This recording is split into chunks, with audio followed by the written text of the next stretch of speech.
अब हम बात करेंगे बिग बॉस 19 के घर से बाहर हुई नगमा मिरासकर के बारे में। फैंस के बीच इन दिनों लगातार ट्रेंडिंग में रहने वाले कंट्रोवर्शियल शो बिग बॉस 19 के घर से पहले एविक्शन में नगमा बाहर हुई। बाहर आते ही नगमा ने मीडिया से बातचीत की और घर के बारे में कई सारे खुलासे किए।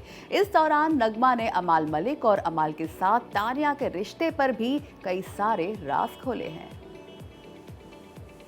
आई डोंट नो, तानिया बहुत मुंहफट है, वो बोल देगी अगर जेन्युइनली उसको फील हो रहा होगा ना। जैसे अवेज के लिए भी उसने कमेंट मस्ती में पास किया, वो ऐसा सोचेगी नहीं अगर उसको जेन्युइनली फीलिंग्स होगी तो।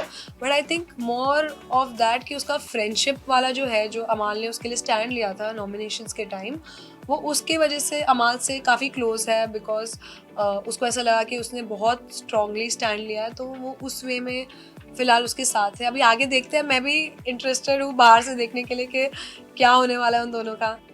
बहुत बड़ा शौक था, एंड डेफिनेटली मुझे बाहर आके समझ में आया कि मैं सच में नहीं दिख रही थी एपिसोड्स में। आई ट्राइड माई बेस्ट, और प्लस मैंने जैसे कहा कि मेरी हेल्थ भी थोड़ी ख़राब थी, अभी भी मैं थोड़ी अनवेल ही हूँ।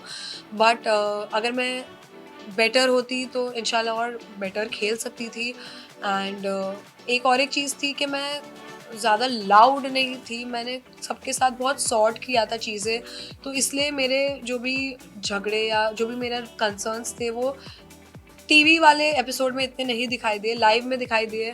बट हमेशा से मैंने ट्राई किया कि मैं जो भी मुद्दा हो रहा होगा उसके राइट चीज़ों के लिए मैं स्टैंड लूँ। जैसे नेहल वाला एपिसोड हुआ था या जो भी है, उसमें आपने देखा होगा कि मैंने बात किया है।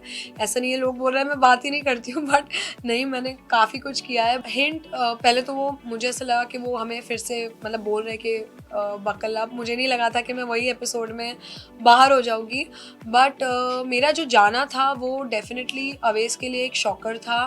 एंड उस शॉक को, या इमोशनली आप वो बोलोगे कि वो सैड हो गया था, उसको वो गेम में अगर मोटिवेशन की तरह यूज़ करके आगे खेलेगा तो बेटर होगा। बिकॉज अभी वो खुद अकेला ही नहीं खेल रहा है, वो मेरे भी बिहाफ पे खेल रहा है। तो आई थिंक अभी उसको ऑटोमेटिकली अपना गेम स्ट्रॉन्ग करना ही पड़ेगा, मैं हूँ या ना रहूँ। तीनों के साथ मुझे उनका एक इक्वेशन लगा थोड़ा कि कुछ हो सकता है। फिर वो जैसे फर्स्ट वीक मुझे नेहल के साथ उनका लगा, सेकेंड वीक मुझे फरहाना के साथ लगा, फिर थर्ड वीक मुझे नटालिया के साथ लगा।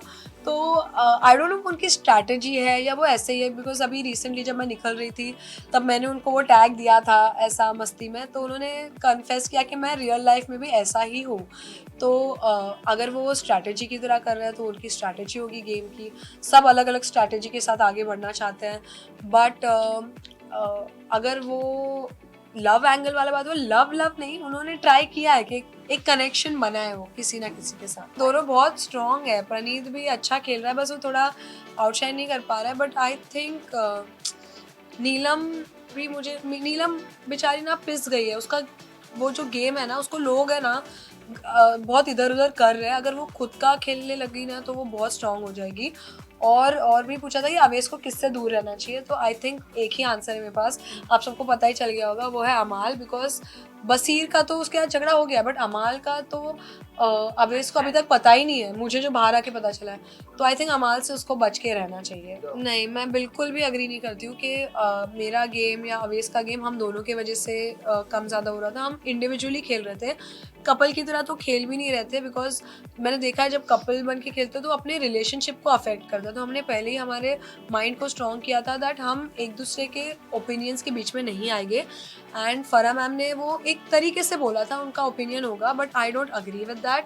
एंड आई होप कि अवेज खेले अभी, बट मेरे जाने के बाद वो अच्छा खेल रहा है ऐसा मेरे पे नाम मत डालना आप लोग।